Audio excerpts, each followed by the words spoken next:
CareerForce is Minnesota's statewide resource for career and job seekers.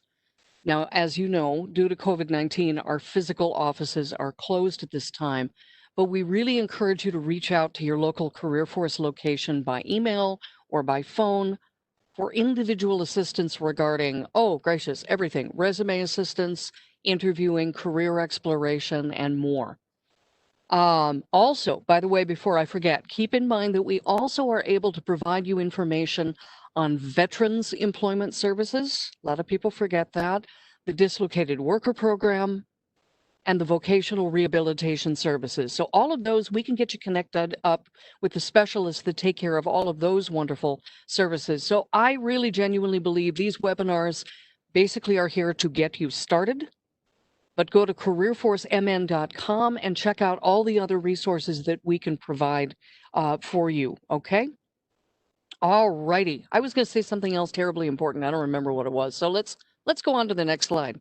So I'm going to have a list of attendees today, but for the purposes of unemployment, you will still need to mark in your unemployment account under reemployment services that you have completed the creative job search workshop. And whoops, I'm advancing here before I'm ready to. You can attend all of the sessions online, of course. So we have these archived previous sessions, and you can check those out as well. Now I want to go here. So today we are doing the 6th and the final week of the Creative Job Search series. We will be posting all of our virtual sessions on the URL that I have in front of you. And by the way, we will give you this URL. So if you don't have a pen handy, don't feel like you've got to leap up and go and look for it. And then when you come back, I've switched slides. We will get you that URL. But basically, it's our virtual and interactive services on our website. We've got a ton of stuff there. That includes actually the job clubs we did earlier in the summer that featured Catherine Byers-Breet, and many, many other virtual learning opportunities, information on the virtual job fairs that we have, a ton of stuff. So you'll definitely want to spend some time on that page. Okay, so I'm going to reiterate just a little bit of what Marnie said and just kind of flesh it out a little bit. This is a quick note about my layout for this particular webinar. I want to spend the first half sharing my material with you. And during that time, I will not be stopping for questions. However, the chat box is your friend. So as you are listening, feel free to type in any questions that you have that occur to you. And that's what Marnie said she's going to be doing. She's going to be kind of monitoring that box. She's going to be organizing them. And in the second half of the session, that's when I kind of throw open the doors and we dedicate the rest of the time to talking about what you guys want to talk about. So if you just want Marnie to see it, or Marnie and me, actually, it would be send it to all panelists. Otherwise, send it to everyone if you don't mind other people seeing your question. So there we go. Let's jump into Robin's job for today. So here's the goals that I set for myself. And then obviously with questions, you guys will set some goals for me as well. What I want to cover today is being able to create a basic T-table that matches your skills with the needed skills on the job description. Now, I know some of you have learned this before, that particular thing before. Don't tune out. And the reason I say that is because this is a major, major thing that employers are really looking for right now. It is important. And if you have not done a T-table before, if you're not quite sure what we're talking about, you really want to pay attention, because this is a major thing that is now very upfront with the whole job search process. Second thing, be able to name 3 advantages of networking. Now, I know networking is not the most fun thing in the world. A lot of people, even some extroverts, don't like networking. But honestly, if I do my job well today, I'm going to give you some ideas of why networking is so vital.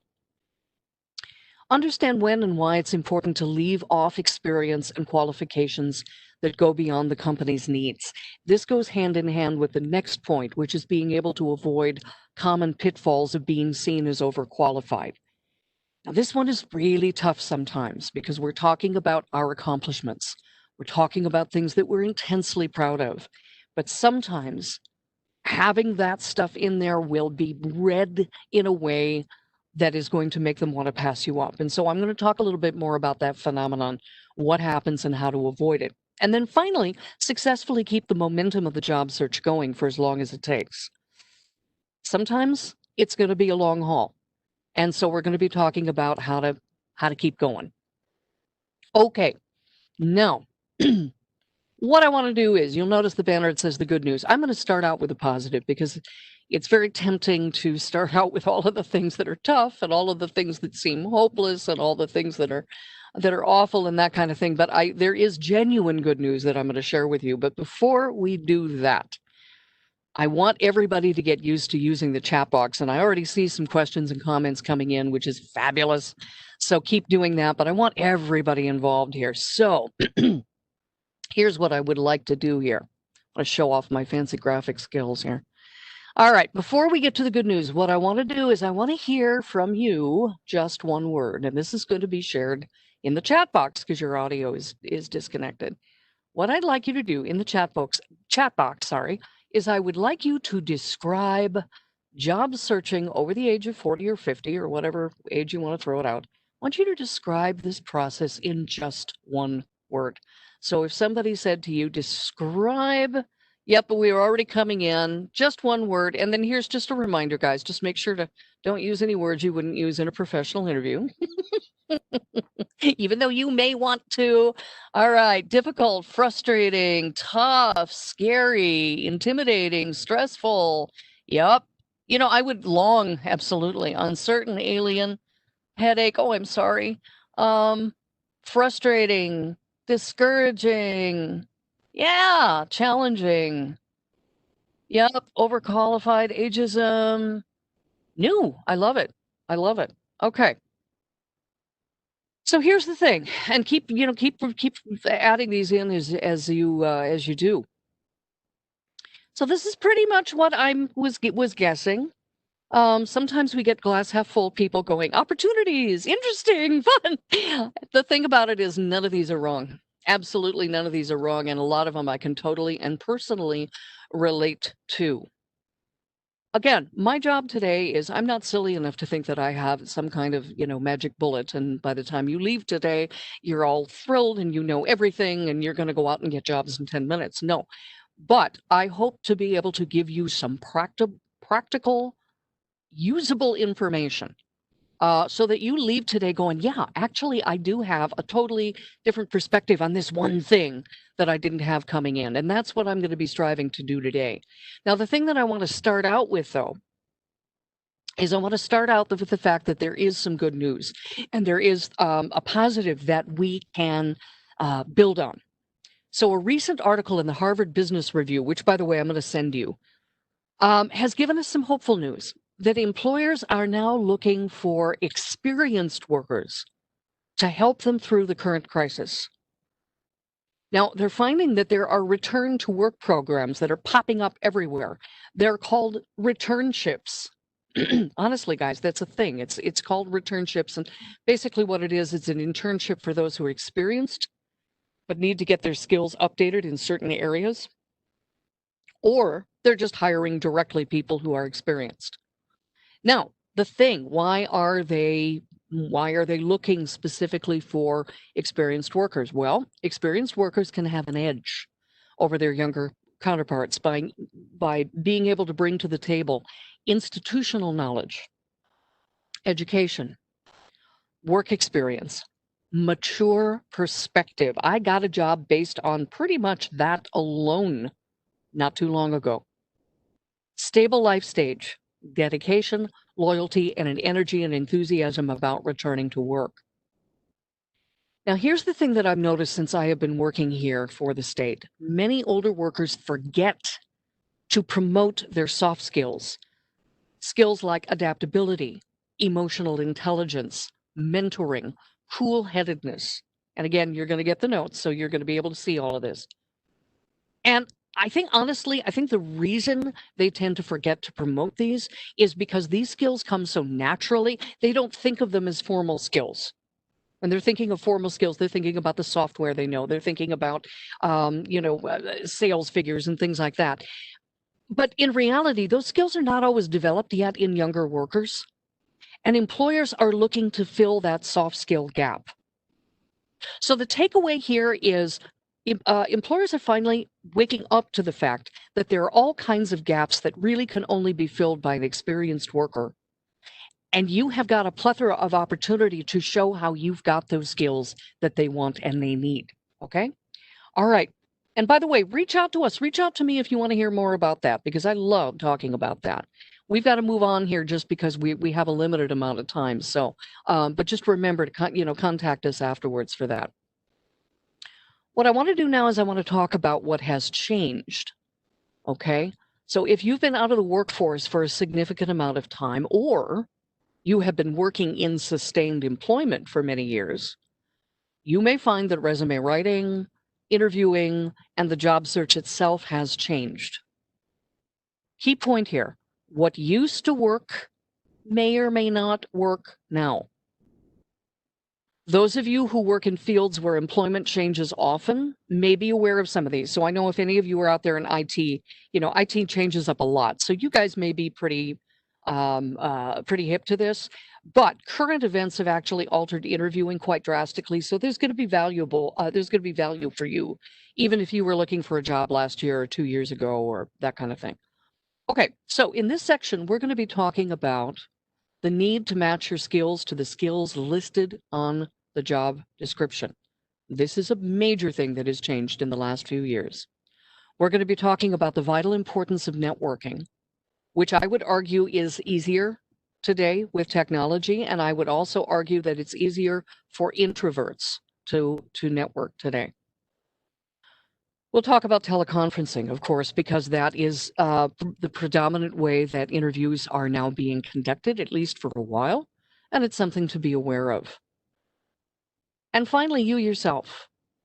Oftentimes, we don't give a lot of thought to how we ourselves have changed since the last time we interviewed for a job, particularly those of you who've been in sustained employment for like 30 years. You're a different person than you were the last time you interviewed. And we're going to be talking about, those changes and how those changes affect how we self-market. So again, if you've got questions or comments, good. I'm seeing the chat box already filling up here. Keep putting those in. I'm going to move on ahead because again, we're going to open it up in a few minutes for questions. Matching your skills to the skills listed. Historically, resumes were written chronologically, and even some interviews were conducted that way. So you listed the duties of your most recent job at the top, and then you worked your way down from there. Now, in this model, the responsibility was on the hiring manager to make the connection between what you'd done before to what he or she wanted you to do now. Pretty much all accomplishments were considered important, even if they weren't directly relevant to the job being pursued. Now, I'm going to stop here and I'm going to throw in a little bit of a sidebar here. Chronological resumes are still being used in certain instances today. They've not gone away. So if you've got a chronological resume you're pretty excited about, the takeaway here is not chuck it out the window. Reach out to a career force staff member and ask them to help you decide which type of resume is best in telling your story. We don't have the time to go through the specifics of the different types, but we do have a resume class which is going to cover that tomorrow, as a matter of fact.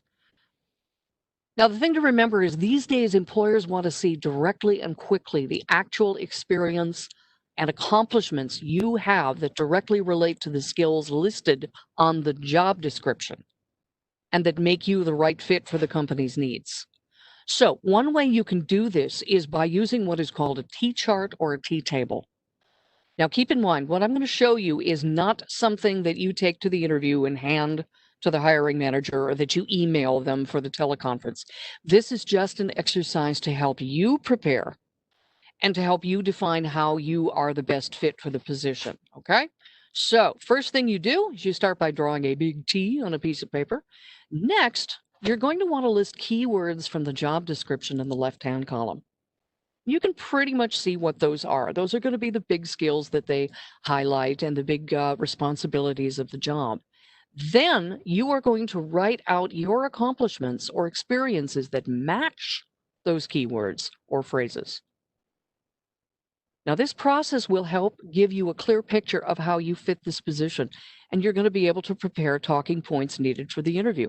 Honestly, this is a nice exercise to do right away because sometimes you may look at it and you go, I don't know if I really want this job because what they're looking for is, yeah, I can do it, but I'm not that excited about it. Or maybe there's some glaring gaps where I don't have a lot of experience what they're looking for.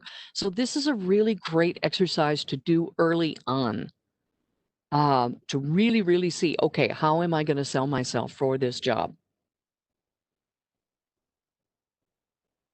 Oh, I feel like I'm just racing through here. But again, we're giving you kind of little thumbnails here. The idea is to get your mind working, and then I want you to reach out to us and tell us what you want to work on in detail. So the next thing that I talked about in terms of what has changed is this whole idea of networking. The statistics are consistent, folks. 75 to 80% of jobs come from knowing somebody who knows somebody. Sobering reality is that there are many jobs that are available that simply will not appear on job boards. These jobs are advertised through word of mouth, associations, or company-related websites. Networking and informational interviews can really help the experienced worker, especially one who has not been in the job hunting, on the job hunting trail for a while. So, for example, let's say that you now want to do a career change and get into something that you've never done before, or like I did, you want to get back into something that you haven't done for years and years and years. Now, the big question for you is, do you have skills that will make you competitive? Which I just suddenly realized I misspelled on that slide. Do I have completive skills? That's supposed to say competitive, guys. My typing is not competitive. All right. So, do you have skills that will make you competitive? Now, the best people to give you that answer are the ones who are actually doing the work that you seek. Find those folks. Ask them to review your resume and give you candid feedback on whether you think you're out of the box ready or whether you may need to update your credentials a little bit.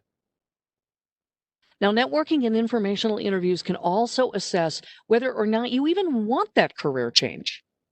After talking to some of the people in the field, you may discover that the new job is not exactly what you want. That's fine. Back out of that road, head down another.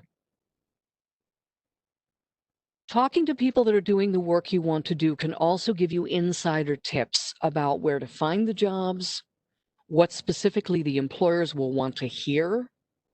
They can tell you what the important software is, if there are certifications that would put you over the top, and even what kind of language to use. When I started out and wanted to become a trainer, I still was calling myself a teacher because that's where my background was. I was told, nope, you were working with contemporaries, you are now a trainer. Another advantage to networking is that you can find out about jobs before they are posted.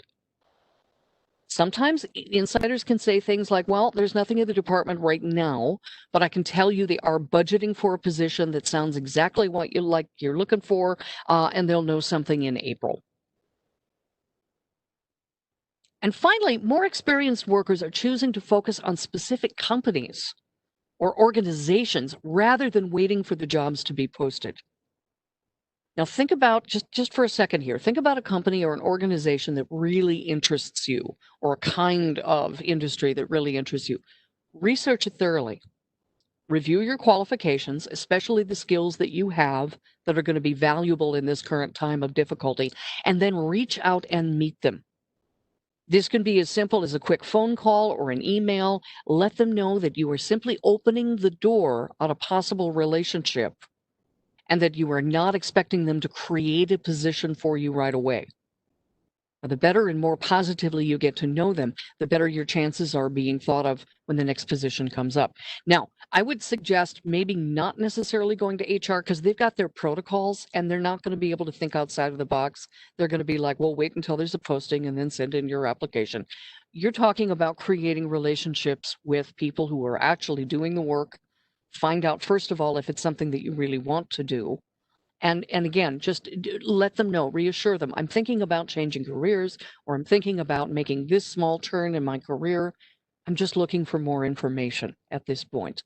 Again, reach out to us about how to specifically go about this. It's very, very effective, but there's also some best practices that you want to keep in mind. Zooming along again here. All right. Teleconferencing. Oh, gracious. How interviews are being conducted. This is a big thing that has changed. I've talked to many people in the past months that have expressed concern about having to conduct an interview over the internet, not feeling real confident with technology. I've got some basic, tips here. And by the way, just to let you know, these tips I'm going to talk about assume that you have access to a computer with a camera and a microphone. Now, if you do not, if you are borrowing somebody's at this point, we will be happy to troubleshoot with you. Don't feel like you are going to be out of contention simply because you can't teleconference for an interview or that it's difficult. Just reach out to us and we can help. Now, one bit of good news about teleconferencing, you're doing it now. So this is teleconferencing or a variation of it. So you've taken a positive first step. What I would do is I would advise you now to get familiar with communicating via online conferencing if you haven't already done so. I realize by this time a lot of people have Zoomed at least once with family or that kind of thing. Remember, you do not have to be familiar with the platform the company uses. Remember, they're going to make it really easy for you. The last thing they want is to have some complicated process that's going to confuse the candidates and take a lot of time navigating through. But choose something quick and free like Zoom. Get used to the basics. Now, set up your background. Now, here's brand new information because this has just come out since COVID. Polls recently conducted indicate that employers do not like the fake backgrounds you can use. Now, some of you have seen those in various platforms like Zoom, like Teams. You can create a fake background that makes it look like you're on a beach or you're standing in front of a magical castle or whatever. They've actually polled employers, and employers are not impressed. What they do like is real backgrounds, and they like things in the background like bookshelves or unobtrusive art. The basic thumbnail advice that I can give you, that I have time to give you right now, is basically just make sure that you don't choose anything in the background that competes with you. The important thing is they're looking at you, they're looking at your expression, and they're not trying to figure out, is that a dog in the painting or, whatever. Choose lighting that is complementary. Believe it or not, inexpensive lights that are made just for online video are now sold. You might want to consider those. If you don't want to do that, just make sure that your expressions are easily seen. Don't sit right in front of it with a window right behind you that's shining in and making you a silhouette. Same thing, don't sit right beside a bright window because that's going to wash you out. Make sure that it's warm and they can easily see the expressions on your face. Dress as you would in a face-to-face interview, even down to the shoes. Honestly, wearing the shoes that you would wear to an interview, even if they can't be seen, can really give you that psychological edge. If you're not sure what to wear, make sure that you Zoom a friend or a family member who's got a good eye for these things. Try out a couple of outfits, get their opinion as to what they feel works. Put a post-it note on your computer. Now, this is one of those things in any time I talk about making eye contact and how important it is with teleconference. I always say, do as I say, not as I do. Now, my setup is I've got two monitors in front of me. I have lousy eyesight, so I want to look at the big monitors there. Meanwhile, my camera lens is way over here. But hopefully, you noticed that there's a little bit of a change in maybe how you reacted once I looked at you. It's very, very powerful. And I found that making eye contact via teleconferencing is the same as making eye contact in a face-to-face situation. It's warmer, it's more personal, people get more engaged when the person is looking right at them. Nice thing about teleconferencing, you can put little post-it notes right here, and they can't see it. To remind yourself to smile, to remind yourself to look at the camera lens. So practicing making that eye contact is really important. Okay, I'm gonna stop doing that. I gotta look over here. But yeah, and the other thing too is this is also where we can help you. We can help you with the mock interviewing. We can actually do a mock interview via teleconferencing. We can let you know you're smiling too much, you're smiling too little. This works, this not, blah blah blah. Make sure the audio is good. Generally speaking, guys, there's a lot of different ways we have found, even in our own experiments here, that there's what works for one person at one location doesn't necessarily work for everybody. So the big thing is experiment trying, maybe with a headset, maybe not. I mean, don't feel for a minute that if you need to wear a headset for good audio, that they're going to think poorly of you because you've got a headset on. No, people are very understanding. But find the audio option that is going to be easiest for them to hear you. And probably the biggest takeaway, save this for last. Honestly, if you remember one thing from the session, remember this one. Have the phone number of the interviewer on hand in case there's a mix-up and you need to get a hold of them. So you don't want to just suddenly be caught without being able to call them. If there's any kind of a problem with a connection or what have you, just give them a call really, really quickly. Okay, speeding through to the final thing that may have changed since you last interviewed is you. Take time to think about the following. How do you feel about looking for employment now, and do those feelings show? Now, of course, if you're really enthusiastic about the idea, that's fantastic to let it show. But if your feelings are negative, if you still have some emotional leftovers from your last employment, or maybe resentment about having to look now at this point of in your life, this could be a problem. It's recommended that you reach out to someone in your life that you can trust to be straightforward with you. Ask them if they pick up on any bitterness or resentment or maybe just plain struggle to move on when you're talking about your last position. If they are, feel welcome to reach out to us at Career Force. We can help you find ways of talking about your current job search in a positive and effective way. Next, evaluate your skills now. Now, you have accumulated many, many skills, both on the job and just plain living your life. What makes you a better candidate today than you were the last time? What have you learned or you've gotten better at that maybe the younger employees have yet to learn? I'm not bashing younger employees. They're fantastic. They're smart. But face it, a lot of things that go into being a good employee are learned just by being around and doing it. And finally, what are your goals? Now, they are almost certain to ask you about this, and it's going to be really important that you have a very specific answer. Now, your goal might be to retire in 3 years, but I would honestly advise you to work with us about how to answer that question carefully so that it is honest, but it's also something that won't take you out of contention. Okay? So I know that can be a real tricky question when your intention is not to stay in the job for a long period of time. Again, there's a way that you can walk that line between you're not saying something that's untrue, but at the same time, you're not putting them off with, well, I'll be here briefly and then I'm going to go away. Now, I want to move on now to the mistakes employers tell us that experienced candidates often make. And the common stumbling blocks are being seen as overqualified. And I know a lot of you know about that because you've got questions about it. Another big one is losing momentum, just getting really excited at the beginning and then it just kind of fizzles. Letting your narrative be negative, and sometimes people are aware of this and sometimes it's not. And finally, not updating your skills. So let's jump into the big one right now because I'm sure this is what you're kind of looking for.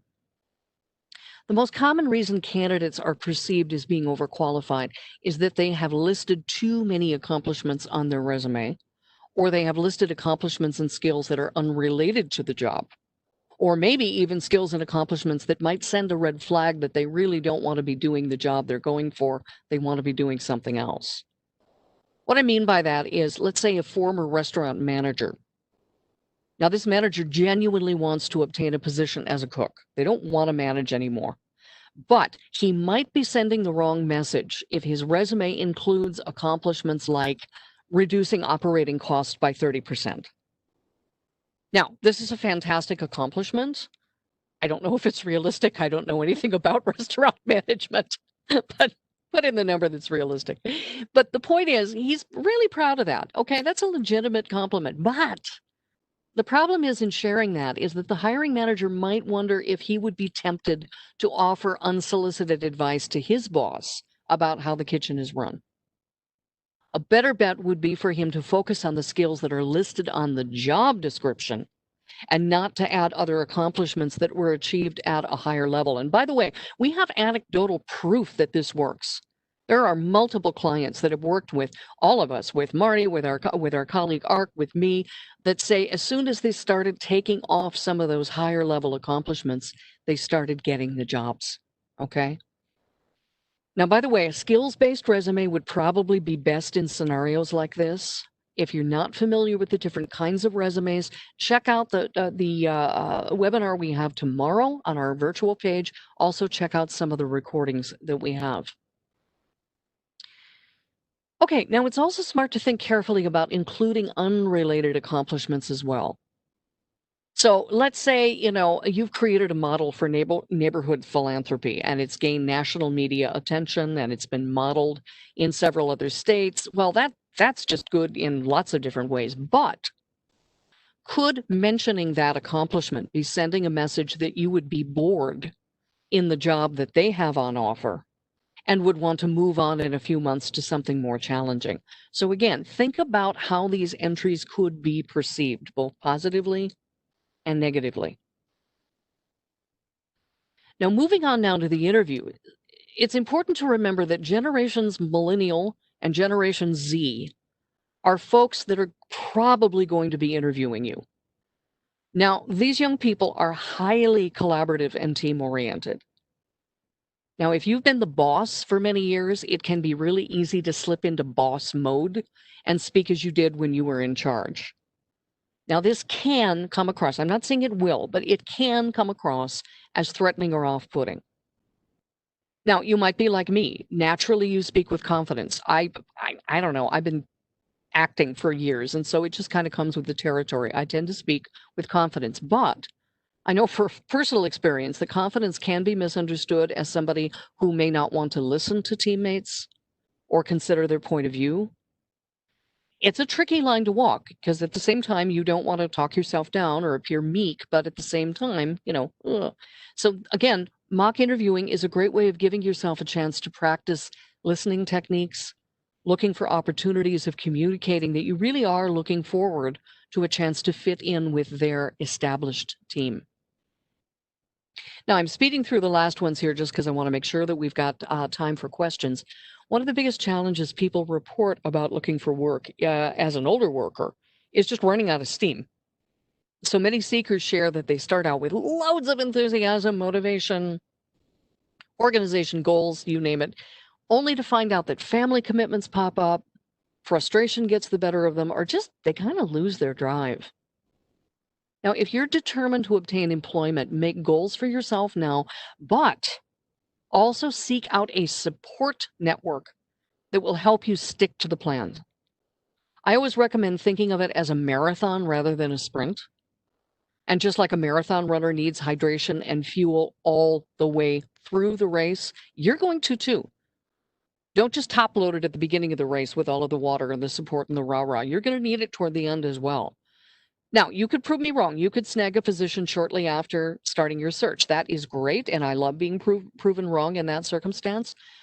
But don't beat yourself up if you don't. Things are super challenging these days, and it calls for endurance.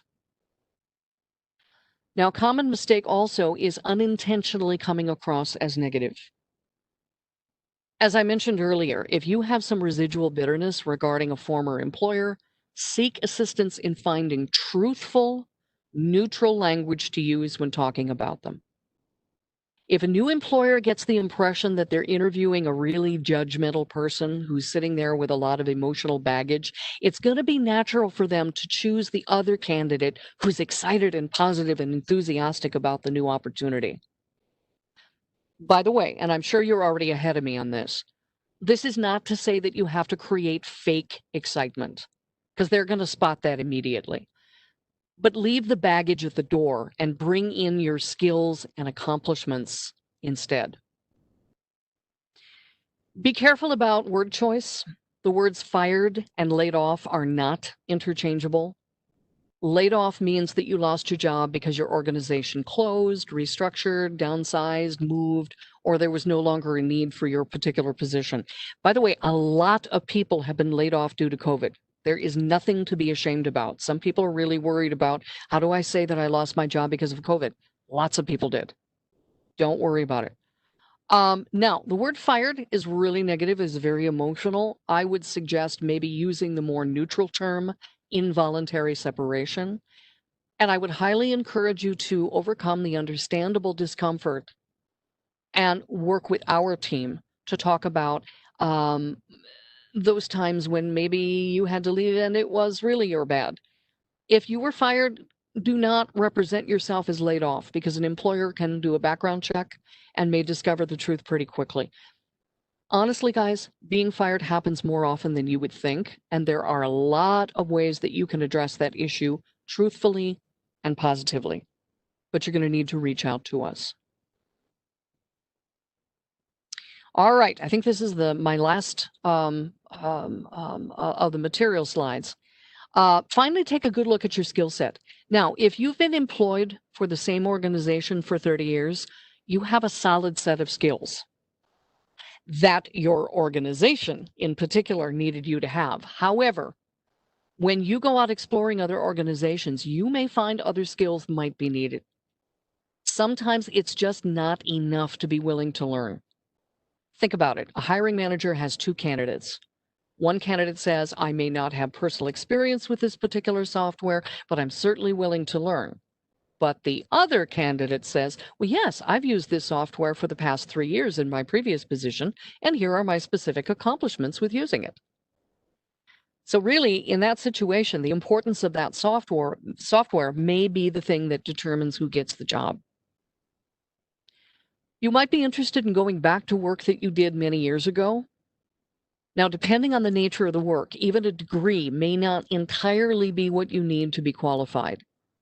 So I'm using my own background as an example here. So someone who obtained a degree and a teaching license in the 80s, as I did, okay, but teaching is one of those vocations that tend to change every few years. And if you haven't been in a classroom for a while, you're going to need to know what the current teaching approaches are, what the software is that's currently being used, and certainly today, you are going to need to bring to the table dynamic, successful instruction remotely and virtually for your students. So there are going to be times when you will need to update your skills. Now, as stated earlier, talking to people currently doing the job you're pursuing is a great way to find out, hey, am I out of the box ready? Now, we can help with certain areas. Now, dislocated worker services can help you obtain licensures or certifications. There are all different kinds of ways that you can take short-term classes and perhaps even get funding for those classes. So I would suggest taking a good hard look at, do you need to update yourself in that area?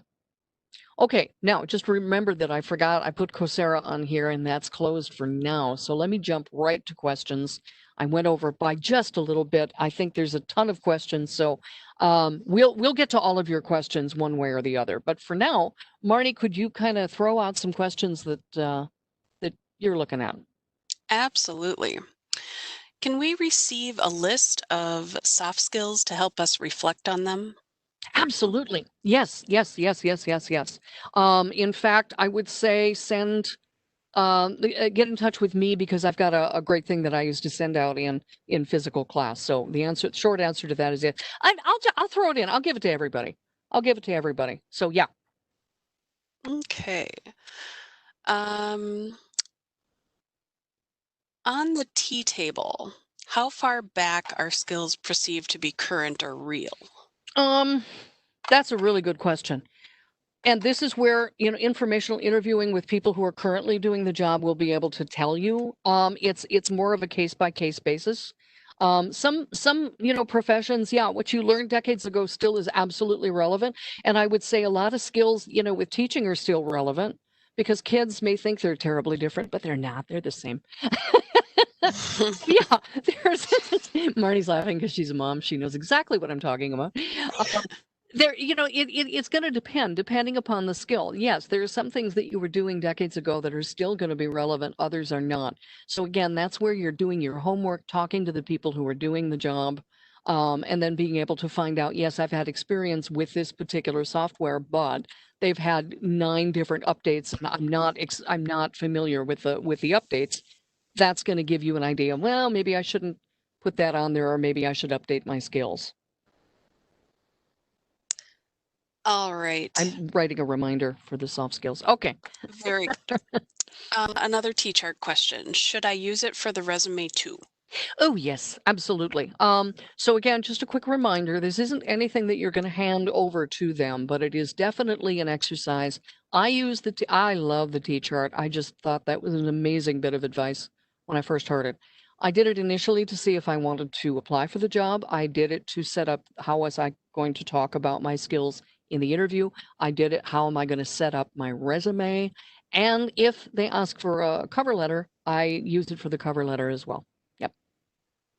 All right. In regards to teleconferencing, what about blurring your background? Again, I would say blurred background is going to be probably the same in the sense that employers are not real keen on it. I would say if there's something that if you only have one background that you can use and you feel that it's going to detract from you, I would blur it, but only in that situation where you don't feel like you've got a lot of choice.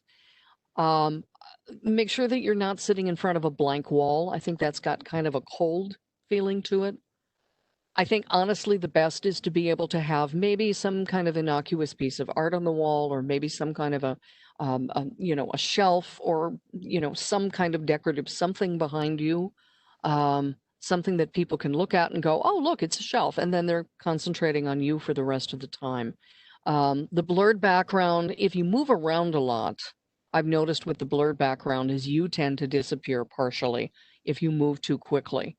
So that can be distracting as well. So if you can, I would avoid it. Agreed. All right. This person says, I want to work, but at age 73, I do not know exactly for how long. And I just don't know how to explain that. I would say don't worry about trying to explain it now unless you've got a job that you're going for. Okay. I couldn't explain that if I was in that situation. What I would suggest is maybe reach out to us, get a hold of a career force staff member to work with you. Probably the first thing that I would have you do is I would probably take you through an exercise where you describe to me what type of thing you see yourself doing. What kind of industry do you see yourself working in? In that industry, what do you see yourself doing as kind of a job? And then we start narrowing it and narrowing it and narrowing it to get a realistic job that you can then go after. And then we can talk about then we can take a look at the specific companies, the specific needs of the company, and see if we can marry those two things together.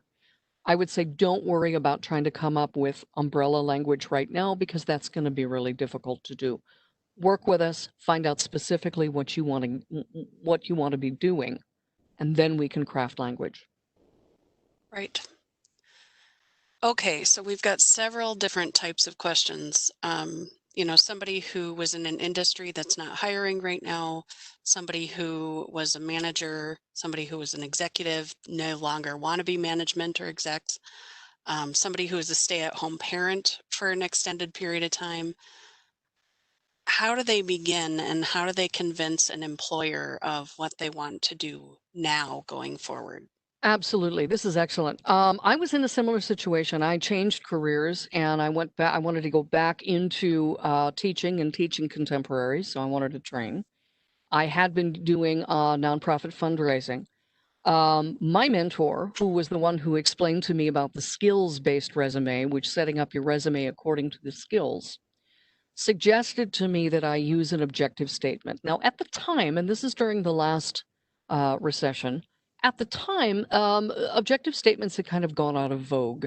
But she said, no, Robin, I think you need to have an objective statement at the beginning because the important thing is that you communicate to them right away that this is a conscious choice, that you are choosing to go from here to here, and here's why. The other thing that's really important in this situation is, again, matching your skills to what is on the job description. I just worked with a fabulous woman who was a HR senior director, vice president, I believe, and wanted just realistically, with everything going on in her life, she thought, you know what, I'm probably going to have to start at the bottom again. She crafted a resume where she took out all of the big executive accomplishments and went back to the core accomplishments as a HR person. She just got a job as an HR generalist. And I've actually met several professionals who went from administrator back to by choice. This wasn't, they weren't, they weren't forced into this. They went back to a job that was very, very basic in their particular field, because that is what worked for their lifestyle. It worked for what they wanted to focus on. It worked for what they wanted to do. So yeah, I would say just the overqualification, you're going to want to make sure that you're doing that. And the other thing is communicate that this choice is your choice and that you have a very specific reason for wanting to go from here to here. And I would add to that that many people who are changing a career for whatever reason need to speak with their local staff more extensively, because every one of your situations out there is different based on your background and what you'd like to do going forward. So please reach out to your local location. Yep. Okay, Robin.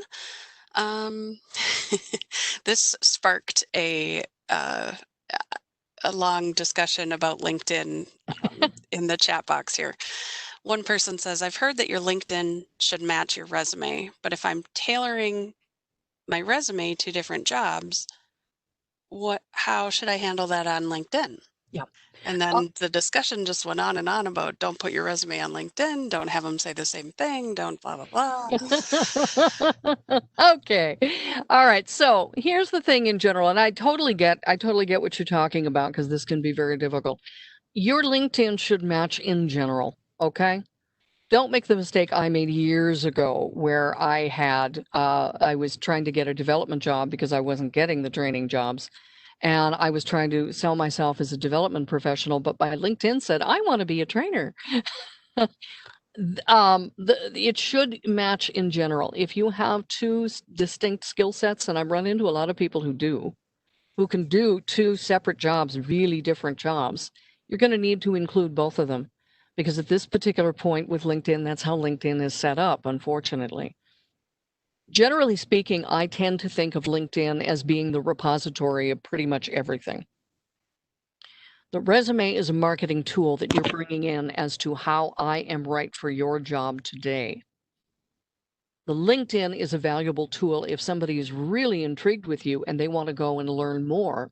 And LinkedIn is basically saying, yes, and in addition to all of those things that I talked about, I can also do this and this and this and this and this. So yes, I generally have lots of different resumes, and the resume that I put on LinkedIn tends to be more general, overarching, kind of an idea of everything that I can do. But the resume that I send to the prospective employer is lasered and focused to their job. Marty, do you want to throw in anything? Because I know you do a lot of work in this area. Just another plug for talking with staff extensively about your unique situation. It's really much easier for us to offer strategy advice after we're able to ask you some specific questions, after we talk with you about just what you really want. And you may think, well, I'm not even sure what I really want, but we've definitely had those conversations many, many times before. So just have a conversation with somebody, whether it be through video chat or over the phone. Yep. Okay. Oh gosh. Okay. So without putting down our many, many accomplishments, how do we ask for more money? Really good question. Okay. So how just I'm gonna broaden this a little bit. How do we make the case for the money for the salary that we want? Okay. So the thing about it is, I tell people, even if you hate the idea of selling, interviewing for a job is essentially selling. And what you need to do first and foremost is, and in my interviewing class, I talk a lot about don't even mention salary the first interview, because the important thing is you are laying the groundwork. You are explaining to them essentially why you are worth what you are asking for. So you're going to want to talk about your experience. You're going to want to talk about your degrees or your training or your certifications that you have, your accomplishments that you have made, the successes that you have. If you do a good enough job with that, it should not be a shock to them that you are asking for a particular salary. The other thing that you may need to do, especially if you're changing jobs or that kind of thing, you're going to want to research how much you can realistically expect for that kind of work in the state that you're applying in with your level of experience and that kind of thing. So that's something on you that you need to do. You need to research this. You need to find this out yourself. And then you make a case for it. Given my experience, given my degree, given my accomplishments, given my this, like that, given the median salary in this state, I am looking for this kind of salary. Okay. And again, this is, Marnie and I are singing a song here. We're going to sing the chorus again. Reach out to us again so that we can hear your specific pitch, if you will, and give you feedback about, yeah, I think that's reasonable. I think they'll go for it. Or this is what I'm not hearing. Let's see if we can work on that. Right. And I think it's important to look up your local staff information. So when you go to that careerforcemn.com/locations, you're going to find the locations that are nearest to you. You're going to find their local phone number and their email address. And so if you reach out to them, you're going to get a little bit more localized, regionalized advice. Versus just asking anybody in the state too. So, and don't forget too about informational interviews. I'm going to get up on my soapbox just because I love informational interviews so much. They've been so helpful. By getting to know people in the industry, by talking to people who are actually doing the job. And it doesn't always have to be a decision maker. I found most of my important, my most helpful informational interviews have been with people who are not hiring. So that was taken off the table. There wasn't any tension there. We were just talking about how do I get into this particular line of work. And they can also let you know how to approach the salary kind of thing. How open would they be? They can give you tips about how you can approach it. So again, don't feel like you've got a crystal ball at all the time. You should be talking to people in the industry regularly so you know what language works for them. yes. Okay. So, where do we find what is a typical salary? Salary.com springs to mind. CareerForceMN.com springs to mind. Glassdoor has got information. Is there one that you tend to go to that I haven't mentioned, Marnie? No, I would go directly to the state's information, and that's on careerforcemn.com. Yeah. If you have a hard time finding the data that you want, we have experts that handle those statistics all day long, and we have regional ones, again, for your localized information. So if you can't find that range that you're looking for, or the job that you're looking at is sort of a combination of different occupations, then you can certainly contact somebody and have a more extensive conversation again to come up with those numbers. And I'm just, even with my blurry vision, I did see on chat, somebody said, is ONET good? Yes, I love ONET. So think about ONET as well. So, yep. Yes, Yep. we use ONET a lot for things. Yep. Somebody's asking about recording, and will there be a page with links? Of this webinar, recording of this webinar? Correct. Yes, we are recording right now. Hi. And this will, so you guys if you haven't figured it out now, I'm strange. Anyway, we will be posting this, and we also have all of our other webinars available that we do as well, including the other entries into our creative job search classes. So yes, by all means, visit us and check out what we've got there. We've got previous job clubs that Catherine Byers-Breet did at the beginning of the summer. Those are still up as well. So we've got a host of information that you guys can check out. And again, we're going to be giving you the notes. We're going to be giving you the URLs. You will have all this information you'll get. Yes. So I think this is really important. Somebody asked, can a prospective employer ask you what year you graduated from high school? One of the things that I think is really important to remember is when somebody asks questions like that, there's an immediate kind of knee-jerk, oh my God, why are they asking? Is this discrimination kind of thing?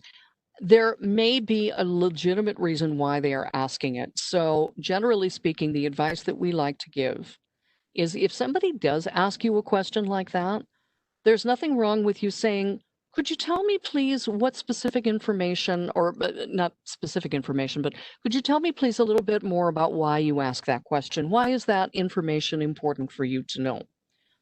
Because there are times when people will ask a question that may seem like a preface for discrimination, and it actually isn't.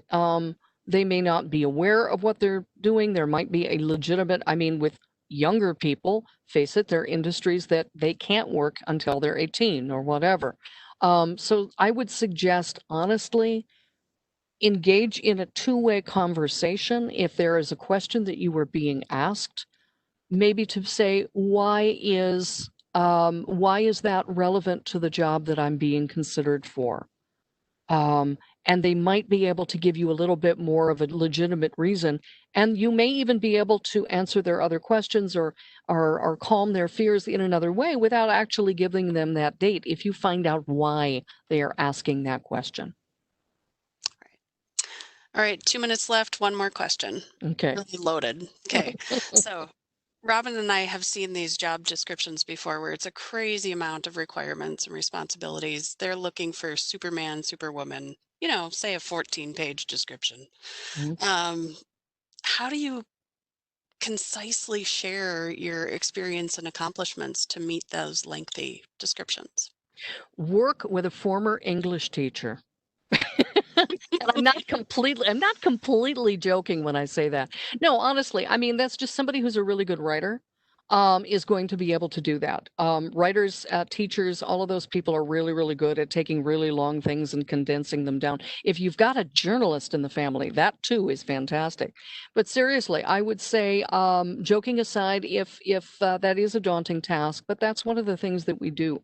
That we take lots of information and that we consolidate it down to workable amounts. So reach out to us. We'll help you. Absolutely. Okay, 1 minute to go.